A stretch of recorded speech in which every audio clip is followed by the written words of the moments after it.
Assalamualaikum Bu. Waalaikumsalam. Silakan duduk Mbak. Bu, terima kasih. Selamat siang Mbak Aini. Terima kasih sudah datang hari ini. Apa yang ingin Mbak Aini bahas dalam sesi ini? Selamat siang Bu, saya merasa hubungan saya dengan orang tua saya semakin renggang, terutama dalam hal komunikasi. Kami seringkali tidak sependapat dan saya merasa semakin sulit untuk berbicara dengan mereka. Saya bisa merasakan betapa sulitnya situasi ini bagi Mbak Aini. Terima kasih sudah mau berbagi cerita. Nah, kita akan mencoba mengeksplorasi masalah ini lebih dalam dengan menggunakan teknik analisis struktur guna membantu Mbak Aini untuk memahami pola komunikasi yang terjadi dalam hubungan Mbak Aini dengan orang tuanya. Dalam analisis struktur, kita melihat interaksi yang terjadi antara ego state atau keadaan ego yang berbeda. Seperti yang mungkin pernah Mbak Aini dengar, ada 3 ego state utama. Yang pertama parents atau orang tua, dan yang kedua adult atau dewasa, dan yang ketiga child atau anak. Kita akan mencoba mengidentifikasi dari mana kamu dan orang tua kamu biasanya berkomunikasi. Baik Bu, bagaimana cara melakukannya? Saya akan mengajukan beberapa pertanyaan untuk membantu Mbak Aini mengingat situasi-situasi tertentu. Misalnya, ketika Mbak Aini merasa tidak didengar oleh orang tuanya. Nah, bagaimana biasanya mereka menanggapi pernyataan atau pertanyaan Mbak Aini? Biasanya mereka langsung memberikan nasihat atau memarahi saya. Rasanya seperti mereka selalu tahu apa yang terbaik tanpa mau mendengarkan saya dulu. Dari yang kamu ceritakan, orang tua kamu mungkin sering berkomunikasi dari ego state parents yang bersifat kritis atau mengarah. Terus bagaimana kamu meresponnya?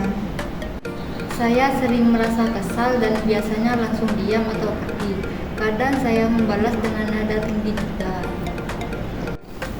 Respon seperti itu mungkin berasal dari ego state child, di mana kamu merasa tidak berdaya atau marah, dan kemudian bereaksi dengan pemberontakan atau penarikan diri. Dengan memahami pola ini, kita bisa melihat mengapa komunikasi menjadi renggang.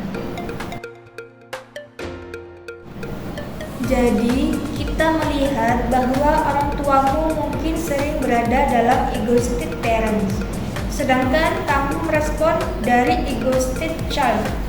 Ini bisa menciptakan siklus yang sulit dipecahkan, di mana semakin kamu merasa tidak didengarkan, semakin kamu menarik diri atau bereaksi secara emosional. Iya, saya merasa seperti itu. Saya sering merasa tidak dianggap, jadi saya akhirnya menyerah untuk berbicara dengan mereka. Ini adalah pola yang umum terjadi ketika komunikasi antar ego state tidak seimbang. Sekarang, mari kita lihat bagaimana kita bisa mengubah pola ini.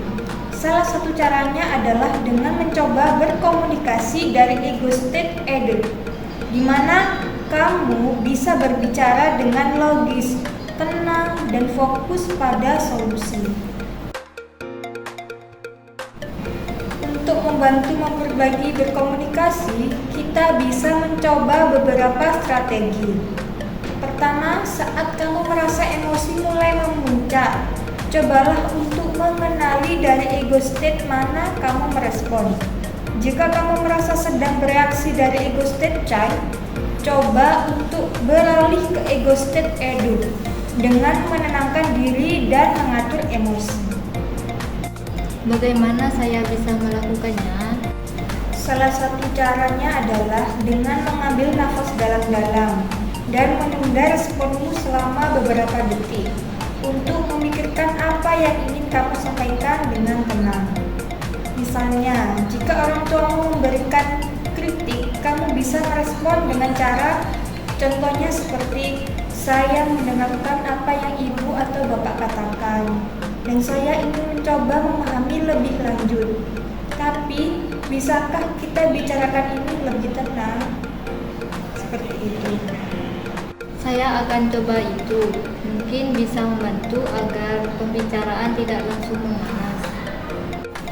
Itu ide yang bagus. Selain itu, Mbak Aini juga bisa mendorong orang tuanya untuk berkomunikasi dari ego state adult dengan mengajukan pertanyaan yang memancing mereka untuk berpikir secara logis dan bukan berdasarkan emosi atau kebiasaan mengkritik. Misalnya, dengan contoh, menurut ibu atau bapak, bagaimana kita bisa mencari solusi yang baik untuk masalah ini? Mbak Aini bisa bicara seperti itu. Setelah mencoba strategi ini, kita akan evaluasi bagaimana hasilnya di sesi selanjutnya. Ingat bahwa perubahan ini memerlukan waktu dan latihan. Yang penting adalah kamu berusaha untuk membawa komunikasi ke arah yang lebih dewasa dan seimbang. Baik Bu, saya merasa lebih siap untuk mencoba berkomunikasi dengan cara yang berbeda.